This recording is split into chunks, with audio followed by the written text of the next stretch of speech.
Morning Reaction.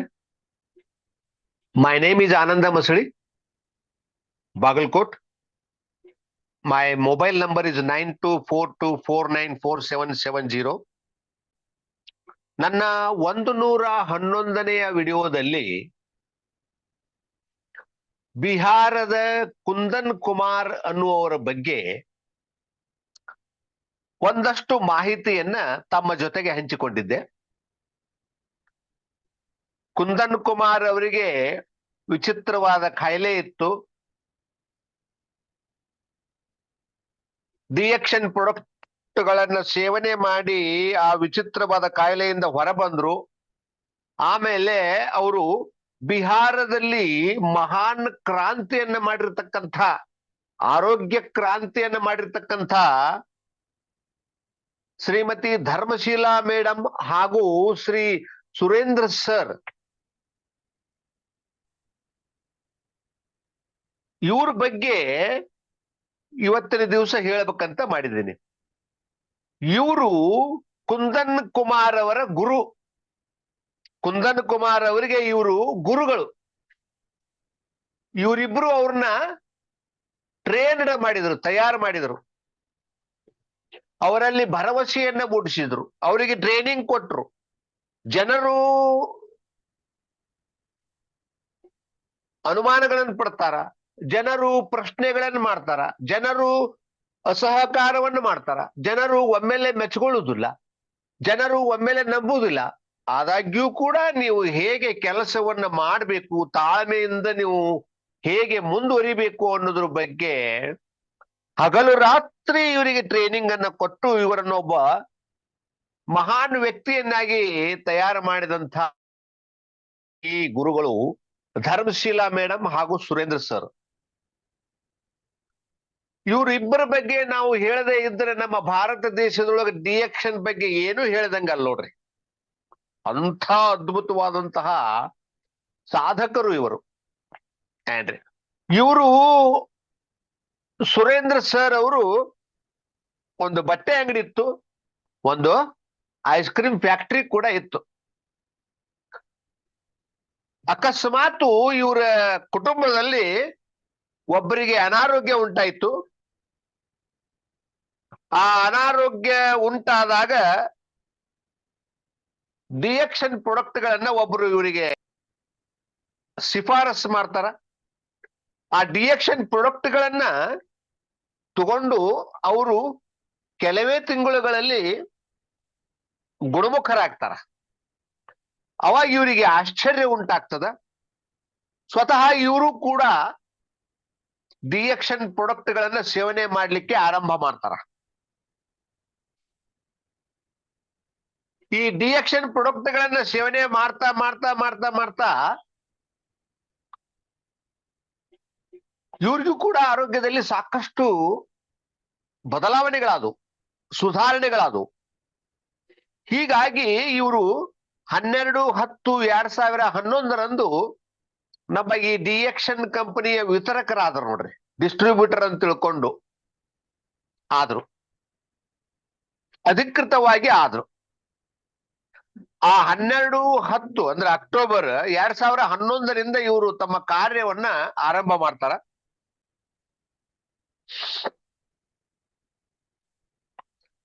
ಇವರು ತಾವು ಏನು ಈ ಪ್ರಾಡಕ್ಟ್ ಗಳನ್ನು ತಗೊಂಡಿದ್ರಲ್ಲ,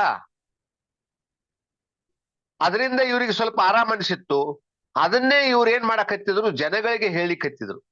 ತಮಗ ಬೇಕಾದವರಿಗೆ, ಪರಿಚಯದವರಿಗೆ, ನಾವ್ ಹಿಂಗ್ ತಗೊಂಡಿವಿ, ನಮಗ್ ಹಿಂಗ ಆರಾಮಾಗ್ಯದ, ಹಿಂಗೊಬ್ರಿಗೆ ಕೊಟ್ಟಿದ್ವಿ, ಹಿಂಗ ಆರಾಮಾಗ್ಯದ. ಅವ್ರಿಗೆ ಈ ನಮ್ಮ ಪ್ರಾಡಕ್ಟ್ ಗಳಲ್ಲಿ ಆಳವಾದ ನಂಬಿಕೆ ಮೂಡ್ಬಿಟ್ಟಿತ್ತು. ಏನ್ರಿ, ಹೀಗಾಗಿ ಅವರಿಬ್ರು ಈ ಡಿಎಕ್ಷನ್ ಪ್ರಾಡಕ್ಟ್ ಗಳನ್ನ ಬಳಸಿದ ನಂತರ ನಮಗೇನು ಒಂದು ನಂಬಿಕೆ ಬಂತು, ವಿಶ್ವಾಸ ಬಂತಲ್ರಿ, ಅದನ್ನ ಬೇರೆಯವರಿಗೂ ಕೂಡ ಹೇಳಿಕೆ ಆರಂಭ ಮಾಡಿದ್ರು. ಆಮೇಲೆ ಈ ನಮ್ಮ ಡಿಎಕ್ಷನ್ ಕಂಪನಿಯ ಮೀಟಿಂಗ್ಗಳು, ಸೆಮಿನಾರ್ಗಳು ಆಗಾಗ ಅಲ್ಲಲ್ಲೇ ನಡೀತಾ ಇದ್ವು ಬಿಹಾರದೊಳಗ. ಎಲ್ಲಾ ಮೀಟಿಂಗು, ಎಲ್ಲಾ ಸೆಮಿನಾರ್ಗಳಿಗೂ ಇವರಿಬ್ರು ಹೋಗಿ ಅಟೆಂಡ್ ಆಗ್ತಿದ್ರು. ಅಲ್ಲಿ ಹೋಗಿ ಈ ಡಿಎಕ್ಷನ್ ಬಗ್ಗೆ ಅಥವಾ ಡಿಎಕ್ಷನ್ ಕಂಪನಿಯ ಬಗ್ಗೆ ಡಿಎಕ್ಷನ್ ಕಂಪನಿಯ ಪ್ರಾಡಕ್ಟ್ಗಳ ಬಗ್ಗೆ ಹೆಚ್ಚಿನ ಜ್ಞಾನವನ್ನ ಪಡ್ಕೊಂಡು ಬರ್ತಾ ಇದ್ರು. ಆಮೇಲೆ ಈ ಡಿಎಕ್ಷನ್ ವಿತರಣೆ ಮಾಡುವಾಗ ನಮಗೆ ಏನೇನು ಅಡಚಣೆಗಳು ಬರ್ತಾವು, ಅಂಥ ಸಂದರ್ಭಗಳಲ್ಲಿ ನಾವು ಹೇಗೆ ನಡ್ಕೋಬೇಕು, ಇಂಥವೆಲ್ಲ ವಿಷಯಗಳನ್ನ ಅವರು ಹೆಚ್ಚು ಹೆಚ್ಚು ಅಧ್ಯಯನ ಮಾಡ್ಲಿಕ್ಕೆ ಶುರು ಮಾಡಿದ್ರು. ಆಮೇಲೆ ನಮ್ಮ ಈ ಡಿಎಕ್ಷನ್ ಕಂಪನಿಯ RVC ಅಂತ ತಿಳ್ಕೊಂಡು ಒಂದು ಚಾನಲ್ ಐತೆ. ಆ RVC ಚಾನೆಲ್ ಒಳಗ ಇವತ್ತಿಗೂ ಕೂಡ ಸಾಯಂಕಾಲ 7 ಗಂಟೆಗೆ ಇರ್ತದ ಅದು. ಅಲ್ಲೇ ಕೂಡ ಇವರು ಸಾಕಷ್ಟು ಬಾರಿ ತಮ್ಮ ಅನುಭವಗಳನ್ನ ಹಂಚಿಕೊಂಡಾರ. ಅದೊಂದು ಒಳ್ಳೆ ಪ್ಲಾಟ್ಫಾರ್ಮ್ RVC ಅಂತ ತಿಳ್ಕೊಂಡು. ನಮ್ಮಲ್ಲೇ ಹೆಂಗ ನಮ್ಮ SN ಶೆಟ್ಟಿ ಸರ್ ಬೆಳಗ್ಗೆ 7 ಗಂಟೆಗೆ ಪ್ರತಿನಿತ್ಯ ಕನ್ನಡದಲ್ಲಿ ಮೀಟಿಂಗ್ ಮಾಡ್ತಾರಲ್ಲ, ಆ ತರ ಸಾಯಂಕಾಲ 7 ಗಂಟೆಗೆ RVC ಅವರು ಮಾಡ್ತಾರೆ. ಅದು ಹಿಂದಿ ಒಳಗಿರ್ತದೆ. ಅವರು ಕೇವಲ 5 ತಿಂಗಳಲ್ಲಿ ಡೈಮಂಡ್ ಆದ್ರು. ಡೈಮಂಡ್ ಅನ್ನುವಂತ ಒಂದು ಸ್ಟೇಟಸ್ಗೆ ಬಂದ್ರು. ಆ್ಯಂಡ್ ಯಾವಾಗ ಅವರು ಡೈಮಂಡ್ ಆದ್ರು ನೋಡ್ರಿ, ಬಹಳ ಫಾಸ್ಟ್ ಕೆಲಸ ಮಾಡಕತ್ತಿದ್ರು. ಅವ್ರಿಗೆ ಹುರುಪ್ ಬಂತು. ಏನ್ರಿ, ಆಮೇಲೆ ಹೆಚ್ಚು ಹೆಚ್ಚು ಮೀಟಿಂಗ್ಗಳನ್ನ ತಾವು ತಗೊಳ್ಲಿಕ್ಕೆ ಹತ್ತಿದ್ರು. ಮನೆ ಒಳಗ ಮೀಟಿಂಗ್ ಮಾಡೋದು. ಆಮೇಲೆ ತಮಗೆ ಬೇಕಾದವ್ರಿಗೆ ಯಾರಿಗಾದ್ರೂ ಫೋನ್ ಮಾಡಿ ಹೇಳಿ ಅವ್ರ ಕಡೆಯಿಂದ ಸಮಯವನ್ನು ತಗೊಂಡು ಅವ್ರ ಮನೆ ಒಳಗೆ ಹೋಗಿ ಒಂದು 10-20 ಜನರನ್ನ ಕೂಡಿಸಿ ಮೀಟಿಂಗ್ ಮಾಡೋದು. ಈ ತರ ಮಾಡ್ತಾ ಹೋದ್ರು. ಕೆಲವು ತಿಂಗಳುಗಳಲ್ಲಿ ಅವರು ಎಕ್ಸಿಕ್ಯೂಟಿವ್ ಡಬಲ್ ಡೈಮಂಡ್ ಆದ್ರು ನೋಡ್ರಿ. ಯಾವಾಗ ಅವರು ಎಕ್ಸಿಕ್ಯೂಟಿವ್ ಡಬಲ್ ಡೈಮಂಡ್ ಆದ್ರೂ ಅವರಿಗೆ ಬಹಳ ಖುಷಿ ಆಗಿಬಿಡ್ತು. ಇನ್ನು ನಾವು ಕೆಲಸ ಮಾಡ್ಬೋದು. ಮತ್ತು ಅವರಿಗೆ ಪ್ರತಿ ತಿಂಗಳ ಉತ್ಪನ್ನ ಅಂದ್ರ ಅವರಿಗೆ ಆದಾಯ ಕೂಡ ಚೆನ್ನಾಗಿ ಬರ್ಲಿಕ್ಕೆ ಆರಂಭ ಆಯ್ತು. ಆಮೇಲೆ 2013 2013 ಮೊಟ್ಟ ಮೊದಲೆಯ ಬಾರಿಗೆ ಅವರಿಗೆ TSIPಗೆ ಅವರು ಕ್ವಾಲಿಫೈಡ್ ಆದರು. TSIP ಅಂತ ನಮ್ಮಲ್ಲೇ ಒಂದು ಐತಿ, ಕ್ವಾಲಿಫಿಕೇಶನ್ ಆಯ್ತಂದ್ರ ನಿಮಗ ಫಾರಿನ್ ಟ್ರಿಪ್ ಫ್ರೀ ಆಗಿ ಸಿಗ್ತದ ನೋಡ್ರಿ. ಕಂಪನಿಯವರ ಫಾರಿನ್ ಟ್ರಿಪ್ ಮಾಡ್ತಾರ. ಆದ್ರೆ ಆ TSIP ಮಾಡೋದು ಅಷ್ಟು ಸುಲಭದ ಕೆಲಸ ಏನಲ್ಲ ಅದು. ಇವತ್ತಿಗೂ ಕೂಡ ನಮ್ಮಂಥವ್ರಿಗೆ ಮಾಡ್ಲಿಕ್ಕೆ ಆಗಿಲ್ಲ. ಸ್ವಲ್ಪ ಕಷ್ಟದ. ಆದ್ರೆ ನಾವು ಎಲ್ಲವನ್ನ ಬಿಟ್ಟು ತಾಳ್ಮೆಯಿಂದ ಶ್ರದ್ಧೆಯಿಂದ ಮಾಡ್ಲೇಬೇಕು ಅಂತ ಇದ್ರೊಳಗೆ ಧುಮುಕಿದ್ರೆ ಸಾಧ್ಯ ಅದ. ಮಾಡಿದವರು ಸಾಕಷ್ಟು ಜನ ಅದಾರ, ನಮ್ ಕಣ್ ಮುಂದೆ ಅದಾರ. ಅದ್ರೊಳಗೆ ಇವರು ಧರ್ಮಶೀಲಾ ಮೇಡಮ್ ಮತ್ತು ಸುರೇಂದ್ರ ಸರ್, ಇವ್ರು ಯಾವಾಗ TSIP ಕ್ವಾಲಿಫೈ ಆದ್ರು ಫಸ್ಟ್ ಟೈಮ್ ಇವ್ರು ನೋಡ್ರಪ್ಪ ಮಲೇಷಿಯಾಕ ಫ್ರೀ ಆಗಿ ಟ್ರಿಪ್ ಹೋದ್ರು. ಮಲೇಷಿಯಾದೊಳಗ ಹೆಡ್ ಆಫೀಸ್ ಐತಿ ನಮ್ಮದು ಡಿಎಕ್ಷನ್ ಹೆಡ್ ಆಫೀಸ್ ನೋಡಿದ್ರು. ಆಮೇಲೆ ನಮ್ಮ ಡಾಕ್ಟರ್ ಲಿಮ್ ಶಿವೋಜಿನ್ ಅವರ ದರ್ಶನವನ್ನ ಮಾಡಿದ್ರು. ಅವರ ಮಾತುಗಳನ್ನ ಕೇಳಿದ್ರು. ಮೀಟಿಂಗ್ಗಳಿಗೆ ಹಾಜರಾದ್ರು. ಆದರೆ ನಮ್ಮ ಕಂಪನಿ ನೇರವಾಗಿ ತೋಟಗಳಿಗೆ ಭೇಟಿ ಕೊಡ್ಲಿಕ್ಕೆ ಅವಕಾಶ ಕೊಡ್ತದ. ಆಮೇಲೆ ಫ್ಯಾಕ್ಟ್ರಿಗಳಿಗೆ ಎಲ್ಲಿ ಪ್ರಾಡಕ್ಟ್ ತಯಾರಾಗ್ತದ ಅಲ್ಲಿ ನೋಡ್ಲಿಕ್ಕೆ ಇವರಿಗೆ ಅವಕಾಶ ಕೊಡ್ತದ. ಯಾವುದು ನಮ್ಮಲ್ಲಿ ಕದ್ದು ಮುಚ್ಚಿ ಏನನ್ನು ಮಾಡಲ್ಲ. Very transparent and successful company. ಅವಾಗ ಅದನ್ನೆಲ್ಲಾ ಏನು ಮೊದಲ ಸರ ಇವರು ಮಲೇಷಿಯಾದಾಗ ನೋಡಿದ್ರಲ್ಲ, ದಂಗಾಗ್ಬಿಟ್ರು. ಅಬಾಬಾಬಾಬಾಬಾ ಏನಿದು ಅಂತ ಹೇಳಿ ಅವ್ರ ಉತ್ಸಾಹ ಡಬಲ್ ತ್ರಿಬಲ್ ಆಗಿಬಿಡ್ತು ನೋಡ್ರಿ. ವಾಪಸ್ ಕಂಪನಿಯಿಂದ ಏನವ್ರು ಭಾರತಕ್ಕೆ ಬಂದ್ರಲ್ಲ, ಅಲ್ಲಿವರೆಗೂ ಅವ್ರಿಗೆ ಬರೇ ಪ್ರಾಡಕ್ಟ್ಗಳ ಮೇಲೆ ವಿಶ್ವಾಸ ಇತ್ತು.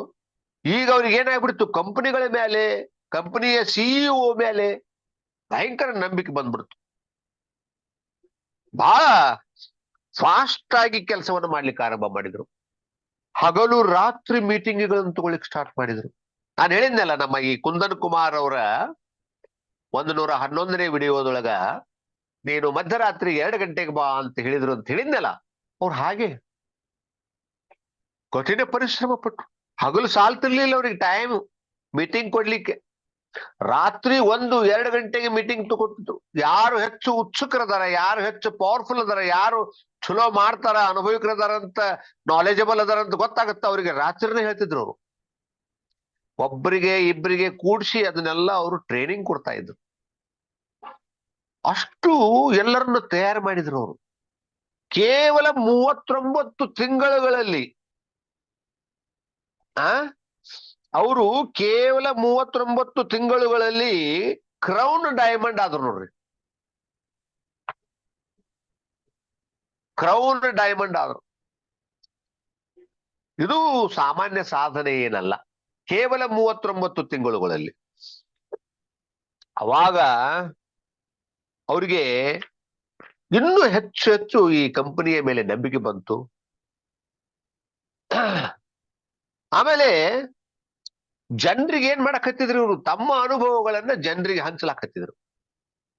ಅಲ್ಲಲ್ಲಲ್ಲಲ್ಲಲ್ಲೇ ದೊಡ್ಡ ದೊಡ್ಡ ಮೀಟಿಂಗ್ಗಳನ್ನ ಮಾಡ್ಲಿಕ್ಕತ್ತಿದ್ರು. ಹೇಳುದ ಹೇಳುದ ಹೇಳುದ ಹೇಳುದ ಹಗಲಿನೂ ಹೇಳುದ ರಾತ್ರಿನೂ ಹೇಳುದ ಮೀಟಿಂಗ್ಗಳನ್ನ ಮಾಡುದು, ಮತ್ತ ಒಬ್ಬರಿಗೆ ಇಬ್ಬರಿಗೆ ಕುಂದಿರಿಸಿ ಅವ್ರಿಗೆ ಟ್ರೈನಿಂಗ್ ಕೊಡುದು. ಅದು ಅಷ್ಟು ಸತತವಾದಂತಹ ಪರಿಶ್ರಮವನ್ನ ಮಾಡಿದ್ರು. ಆಮೇಲೆ ಅವರಿಗೆ ಸರ್ವಸಾಧಾರಣ ಅಷ್ಟೊತ್ತಿಗಾಗಲೇ 5 ರಿಂದ 10 ಲಕ್ಷ ರೂಪಾಯಿ ಪ್ರತಿ ತಿಂಗಳು ಅವರಿಗೆ ವರಮಾನ ಬರ್ತಾ ಇತ್ತು, ಆದಾಯ ಬರ್ತಾ ಇತ್ತು. ಆಮೇಲೆ ಅವ್ರ ಕೈಯಾಗ ಸರ್ವಸಾಧಾರಣ ಲಕ್ಷಾಂತರ ಜನರಿಗೆ ಪ್ರತಿಯೊಬ್ಬರಿಗೂ 1000, 2000, 3000, 5000, 10,000, 20,000, 40,000 ಈ ತರ ಸಂಪಾದನೆ ಬರ್ತಾ ಇತ್ತು. ಈ ಒಂದು ಅದ್ಭುತವಾದ ಪ್ರಯತ್ನವನ್ನ ಮಾಡ್ತಾ ಮಾಡ್ತಾ ಮಾಡ್ತಾ ಮಾಡ್ತಾ ಮಾಡ್ತಾ ಮಾಡ್ತಾ ಅವರ ಜೊತೆಗೆ ಕೆಲಸ ಮಾಡುವವರ ಸಂಖ್ಯೆ ವಿಪರೀತವಾಗಿ ಬೆಳೀತು. ಸಾವಿರಾರು ಜನ ಪ್ರತಿ ತಿಂಗಳ 1 ಲಕ್ಷ, 2 ಲಕ್ಷ, 3 ಲಕ್ಷ ತಗೊಳ್ಳಿಕ್ಕೆ ಆರಂಭ ಆಯ್ತು ಅವ್ರ ಕೈಯೊಳಗ. ಅವ್ರ ಕೈಯೊಳಗ ಅಷ್ಟು ಜನ ಅಷ್ಟು ತಗೋತಾರ ಅಂದ್ರೆ ಇವರಿಗೆ ಎಷ್ಟು ಬರ್ತಿತ್ತು ಅವಾಗ. ಆಮೇಲೆ ಕೊನೆಗೆ ಇವರು 20-12-2017 20-12-2017 ಅಂದ್ರೆ ಸರಿಸುಮಾರು 6 ವರ್ಷ 1 ತಿಂಗಳು, ಹೆಚ್ಚು ಕಮ್ಮಿ 6 ವರ್ಷ ಅಂತ ಹಿಡ್ರಿ. 6 ವರ್ಷದೊಳಗ ಡಿಎಕ್ಷನ್ ಕಂಪನಿಯಲ್ಲಿ ಉತ್ತುಂಗ ಸ್ಥಿತಿಯಲ್ಲಿರ್ತಕ್ಕಂಥ ಕ್ರೌನ್ ಅಂಬಾಸಿಡರ್ ಅನ್ನುವಂಥ ಒಂದು ಸ್ಟೇಟಸ್ ಅನ್ನ ತಲುಪಿದ್ರು. ಕ್ರೌನ್ ಅಂಬಾಸಿಡರ್ ಆದ್ರು. ಆ ಕ್ರೌನ್ ಅಂಬಾಸಿಡರ್ ಆಗೋದು ಅಷ್ಟು ಸುಲಭದ ಕೆಲಸ ಅಲ್ಲ. ಆಮೇಲೆ ಅವಾಗ ಅವ್ರಿಗೆ ಅಷ್ಟೊತ್ತಿಗಾಗಲೇ ಪ್ರತಿ ತಿಂಗಳ 40 ರಿಂದ 50 ಲಕ್ಷ ರೂಪಾಯಿ ಉತ್ಪಾದನೆ ಬರ್ತಿತ್ತು, ಸಂಪಾದನೆ ಬರ್ತಿತ್ತು. ಆದ್ರೂ ಅವ್ರು ಬಿಡ್ಲಿಲ್ಲ, ಸತತವಾದಂತಹ ಕೆಲಸವನ್ನ ಆರಂಭ ಮಾಡಿದ್ರು, ಶ್ರಮ ವಹಿಸಿದ್ರು, ಕಷ್ಟಪಟ್ರು, ಹಾರ್ಡ್ ವರ್ಕ್ ಮಾಡಿದ್ರು, ಸ್ಮಾರ್ಟ್ ವರ್ಕ್ ಮಾಡಿದ್ರು. ಬರೀ ಹಾರ್ಡ್ ವರ್ಕ್ ಮಾಡಿದ್ರೆ ಮನುಷ್ಯ ಡೆವಲಪ್ ಆಗಲ್ಲ, ಸ್ಮಾರ್ಟ್ ವರ್ಕ್ ಮಾಡ್ಬೇಕು ಏನ್ರಿ. ಆಮೇಲೆ ಇವರು ಟ್ರೈನಿಂಗ್ ತಗೊಳ್ಳೋದನ್ನ ಮಾತ್ರ ಬಿಟ್ಟಿರ್ಲಿಲ್ಲ. ಬೇರೆ ಬೇರೆ ರಾಷ್ಟ್ರಗಳಿಗೆ ಹೋಗುವುದು, ಬೇರೆ ಬೇರೆ ಸೆಮಿನಾರ್ಗಳಿಗೆ ಭೇಟಿ ಆಗೋದು, ಅಲ್ಲಿ ಸೆಮಿನಾರ್ಗಳಲ್ಲಿ ಎಲ್ಲ ದೊಡ್ಡ ದೊಡ್ಡವ್ರು ಕೊಡ್ತಕ್ಕಂತ ಟ್ರೈನಿಂಗ್ ಅನ್ನು ತಗೊಳ್ಳೋದು, ಇದೆಲ್ಲ ಕಡಿಮೆ ಮಾಡ್ಲಿಲ್ಲ. ಅವರು ಸತತವಾಗಿ ಟ್ರೈನಿಂಗ್ ತಗೊಳ್ತಾನೆ ಇದ್ರು. ಅವ್ರು ಯಾವ ಟ್ರೈನಿಂಗು ಬಿಡ್ತಾ ಇರ್ಲಿಲ್ಲ. ಆಮೇಲೆ ಸುಮಾರು 20-30 ರಾಷ್ಟ್ರಗಳಿಗೆ ಇವರು ಭೇಟಿಯನ್ನು ಕೊಡುವಂತ ಅವಕಾಶಗಳು ಬಂದವು ಕಂಪನಿಯ ಖರ್ಚಿನಲ್ಲಿ. ನೋಡ್ರಿ, ಹೆಚ್ಚಿನ ಇನ್ವೆಸ್ಟ್ಮೆಂಟ್ ಇರ್ಲಾರ್ದ ತಿಂಗಳಿಗೆ 40 ರಿಂದ 50 ಲಕ್ಷ ರೂಪಾಯಿ ತಗೋಬಹುದು ಅನ್ಲಿಕ್ಕೆ ಇವರೊಬ್ಬರೇ ಎಕ್ಸಾಂಪಲ್. ಮತ್ತೆ ತಿಂಗಳಿಗೆ ಕೋಟಿಗಂಟ್ಲೆ ತಗೊಳ್ಳೋರದಾರ. ಮುಂದಿನ ದಿನಮಾನಗಳಲ್ಲಿ ಅವ್ರ ಬಗ್ಗೆ ಕೂಡ ನಾನು ಪರಿಚಯವನ್ನ ಮಾಡಿಕೊಡ್ತೀನಿ ಅಂತ ಹೇಳ್ತಾ ಇವತ್ತಿನ ದಿವಸ ನನ್ನ ಈ ವಿಡಿಯೋವನ್ನು ಮುಗಿಸ್ತಾ ಇದ್ದೀನಿ ಸರ್. Thank you sir.